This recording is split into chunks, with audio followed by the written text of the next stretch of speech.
$2,496.28. I respect you guys and your time, so right up front, there's how much. A little over a total of 1 million views netted me $2,496.28. Howdy squids, I'm Brian, and chances are if you click this video, you're a YouTube content creator or you're an aspiring YouTube content creator. Here's the breakdown of how YouTube paid me this amount, and maybe, more importantly, how you can do it as well. Money disclaimer stuff. Talking about money on YouTube or on social media in general can be kind of a weird thing. This is not a flex of any kind or anything like that. This is just my experience and my view being shown so that hopefully you can copy this if you want to. All right, so in the time frame of 18 months, about a year and a half, I totaled 1,038,223 total views, resulting in that estimated revenue of $24.96.28. How many times am I going to say that this video? So how did this number even come about? Well, essentially, the YouTube Partner Program, where advertisers pay YouTube and then YouTube pays creators, is based off of CPM. Now, you may have heard this term before. CPM is basically cost per mil, or the cost that an advertiser pays for 1,000 ad impressions. One video viewed doesn't always equal one ad viewed, if that makes sense. Now, my average CPM was $4.71. That's actually pretty good for the video game category. Note that during this time, I was doing mostly video game content. Now, that's not actually how much YouTube pays me per 1,000 views though, however.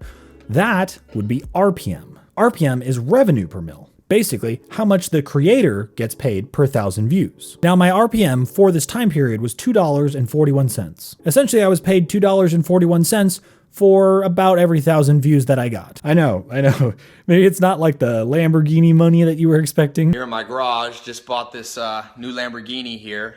It's fun to drive up here in the Hollywood Hills. Ad revenue isn't always what people expect. But how did we get from CPM to RPM? The YouTube ad split appears to be about 55% for the creator, estimated. So your CPM times 0.55 should equal your RPM. Thankfully, YouTube Analytics does this automatically. You don't have to calculate any of this by hand. That would be like totally crazy. Now, your CPM can actually vary wildly depending on your category on YouTube. Making money online and social media marketing categories make respectively over $12 and $13 per 1,000 views. That's pretty good. Fitness, music, and video games, however, rank pretty much at the bottom, below the $2 CPM mark. Here is a quick list of CPM by category, and some of them are honestly pretty shocking.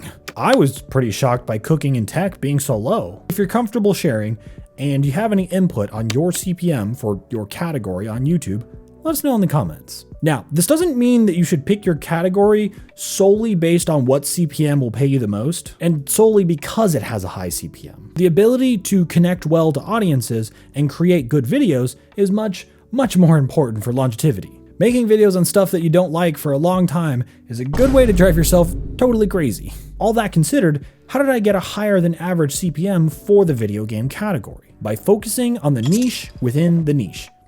Video game guides. The algorithm seems to love videos that answer questions, or videos that show someone how to do something. Guides are a great way to capitalize on that. Now, in a way, I originally made these guide videos because I was answering my own question. Shortly after the release of Slime Rancher in 2016, I had so many questions. Where do I find the big slimes? What do I plant in my gardens? What's the best combination of stuff and plants to have? Searching on YouTube at the time yielded very few to pretty much no results. So I made my own guides. Videos that have now been unlisted now that I've changed categories on YouTube. But even when I was below 2,000 subscribers, I had videos that ranked in the top 5 search results for the game. And this was punching well above my weight, going up against channels that had hundreds of thousands or even millions of views in some cases. So if you're asking, how can a smaller channel stack up?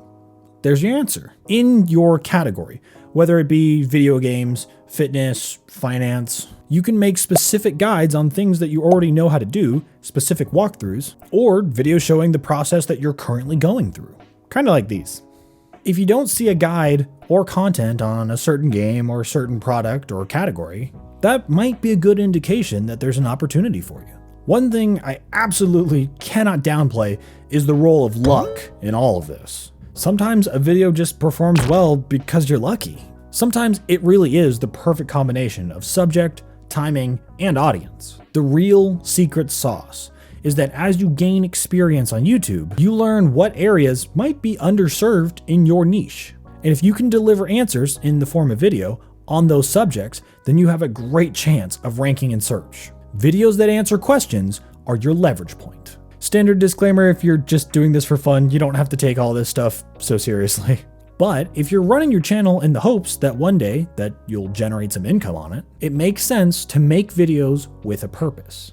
Endlessly playing games of all different kinds with no set plan makes creating high quality, high ranking videos much harder. Unless of course you have like God skill, humor, or talent in your area. I certainly do not. Some of us are lucky in that way. Now another good point is that if you like the video, go ahead and hit that subscribe button for even more video creation, editing, and strategy tips. Now my method was much more geared towards video games, but you can use this for pretty much any type of category. I'm still figuring out this new video editing style too, so hey, I'm learning with you. In the realm of video games, the model that I used for creating content was location guides showing exactly where and how to get certain items in the game, and where they're located on the actual map, update guides showing new features, slimes, and areas when the game was updated, challenge style videos where I tried ridiculous things like stuffing as many chickens as possible into a coop, and specific tip videos, such as how you should set up your garden,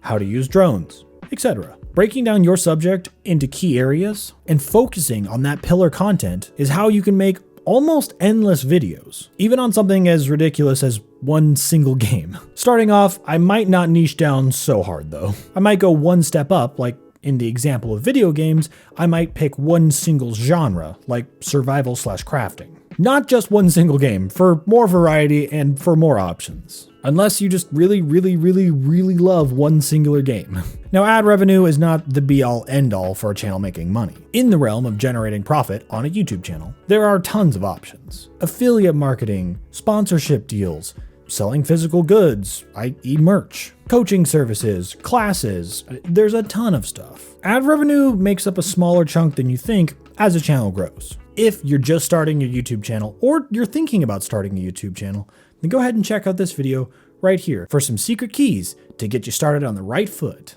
Thank you, squids. Or squid.